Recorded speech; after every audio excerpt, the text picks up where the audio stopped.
Thank you for watching the second video for Vine Co-op training. This video is specifically for teachers in order to set up your classes. In the last video, I showed you how to go into your dashboard and look around at that a little bit. So this is where we're going to start today. I'm going to be using my own account today, and I'm going to be showing you how to set up using my world history class, or U.S. history class, excuse me. Right now I have no in-progress courses because it's summer, so we're going to click on Future in order to pull up the course I'm teaching, which is U.S. history. If we click on this, it's going to take us to the basic page for setting up, or as your students will see this, they'll actually see it, I'll turn editing off real quick, they'll see it looking more like this with assignments actually listed under each of these weeks. In order to start editing, you're actually going to want to click on this little gear over here and turn editing on. This is the first step in setting up your courses. I have already gone in and changed the names of each of my weeks because, if you can see here, edit week name, because I want it to be a little clearer for my students to look at, both the week number and the Friday that the assignment is actually due. That's pretty simple. You can just click on the little pencil icon here and it will actually let you just type in a new name. So to begin setting up my class, because we'll have different assignments weighted differently, homework, quizzes, tests, and class participation, I want to go in and create a category before I begin adding assignments to the weeks. So in order to do that, we're going to go in and we're going to go to Gradebook Setup. Now, you can see I've just got U.S. history. Down here at the bottom, I can add a category. So I'm just going to quickly add in the names of those categories. The first will be homework. And then I'm going to add quizzes and save changes. After each one, it will take you back to your gradebook setup. Then we have tests. And finally, my last category will be class participation. So once I have all my categories in, I'm actually going to give them the weights that they'll carry in their final grade. So homework is 40, quizzes are 10. You notice I checked each of these boxes to actually be able to edit the number inside. All right, so now I have 40, 40, 10, and 10, and that's going to be my 100% for the class. So I'm going to click Save Changes, and there we go. Now, as I enter in homework assignments, I can actually put them in the categories. Like I could put homework assignments in that category. As I add in quizzes, I can add those, and tests as well. So I am going to go back, I'm going to click up here, back to U.S. history, and that will take me back to that history main page. At this point, I can start adding in assignments. Just so you can see announcements, you can actually send out an announcement to your class, kind of like a forum post. And then for the meet and greet, my students won't have any homework assignments, so I'm going to begin editing week 1, which is the assignment due August 19th. And the first thing I'm going to do is add an activity or resource. When you click on that, you'll get this menu. As you can see, there are a lot of different activities you can add. Resources, typically what I usually do is just upload a file. This may be an actual homework assignment.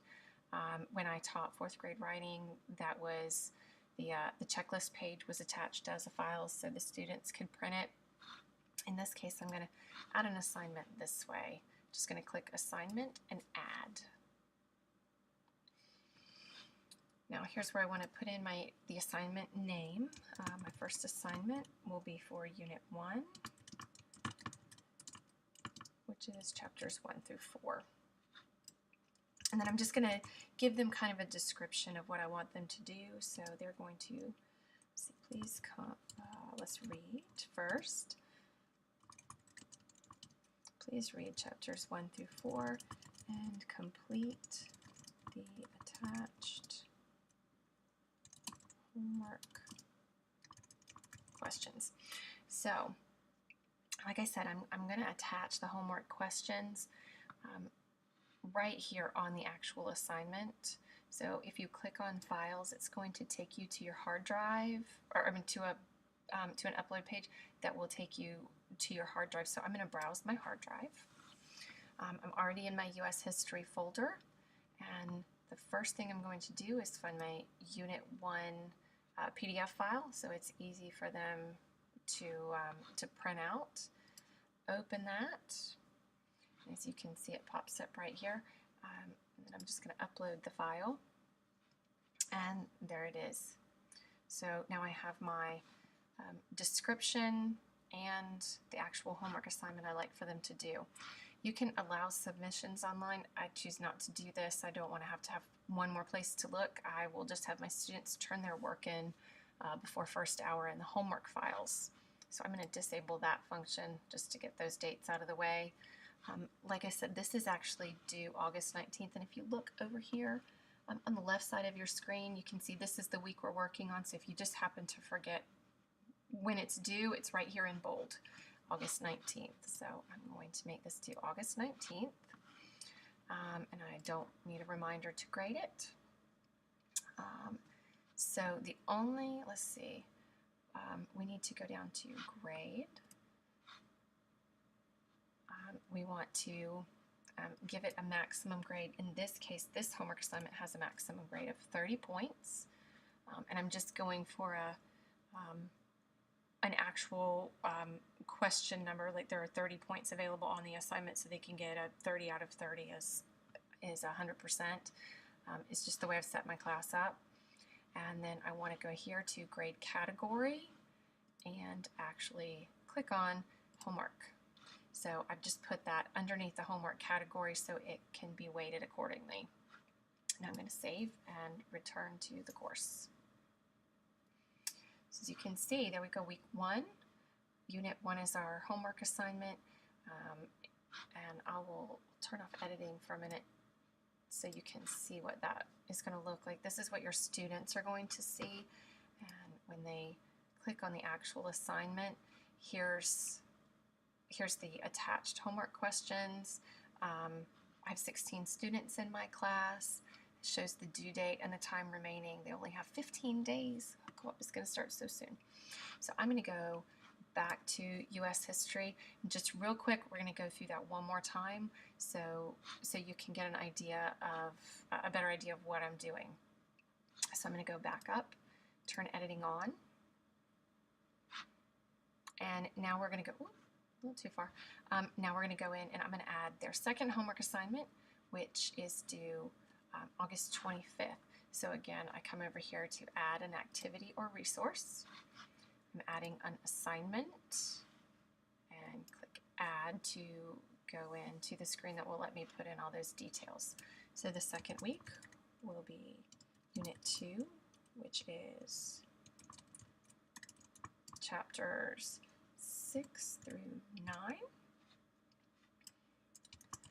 I would have been smart to copy and paste this. Please read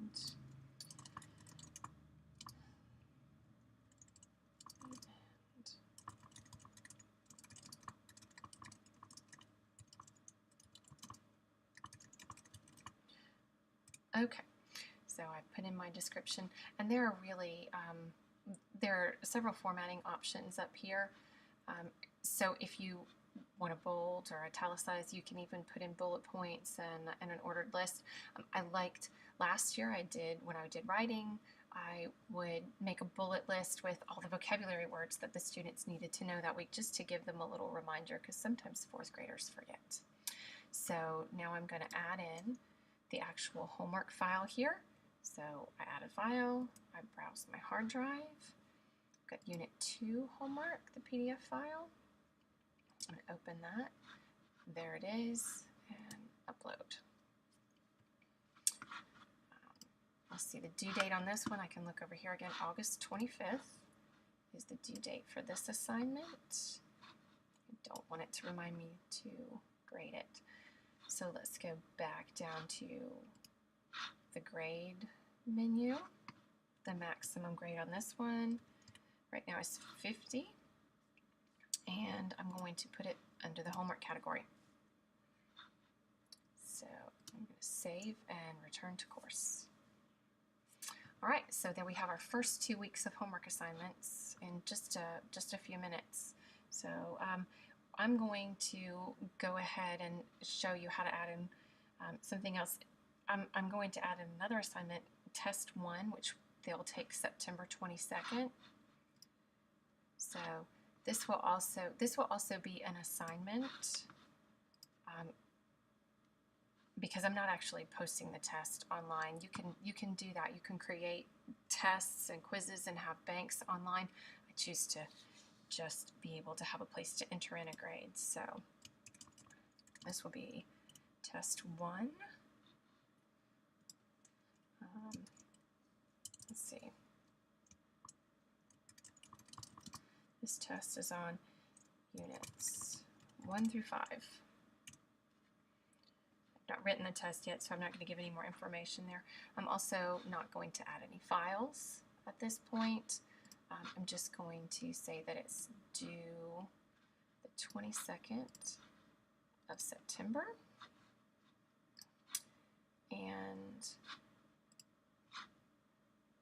at this point, because I don't have a grade, I'm just going to leave that, but I am going to go ahead and put it in as a test. Actually, let's just pretend. Let's pretend that it's worth 50 points. So we're going to save and return to course. All right, so I have a few assignments in here. I'm going to take you back over to our gradebook setup. Actually, first I'm going to turn editing off just to show you what it looks like again. So this is what my students will see. I may end up putting in a little more information here and there, but this is just a very simplified view of what they'll be able to see. So we're going to go back to gradebook setup, and you can see at this point, because this is 30 questions and 50 questions, Moodle automatically calculated what percentage of that 40% goes to these homework assignments. As you add more in, you'll notice that these numbers will change, obviously. So all the way up through the end of the year, you'll see changes in the weights, but that's to be expected as you add assignments. If you added everything in the beginning, which I don't know that many of us will be able to do if it's our first year teaching a course, you would have everything outlined, and it would do a good job of totaling things as we go.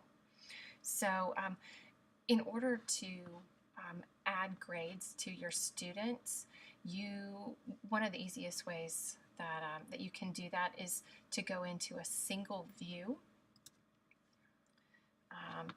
So at this point, you can either actually go into a homework assignment. So once you get done grading your first homework assignment, you can go in and actually just type in the grades, click here, and it'll pull up a spot for you to put in all the grades.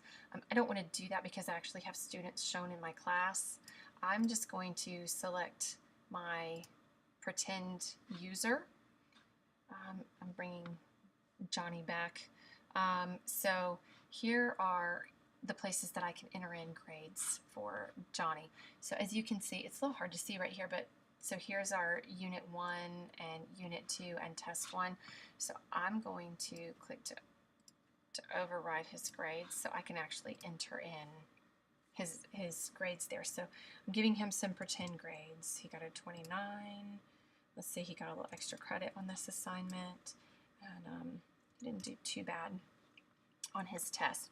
Now you can also give a little feedback here. So for instance, here I can say Great job. So I think it's always good to communicate with your students. If there was something that was missing on an assignment and you wanted to let them know what was missing, you could type this in here.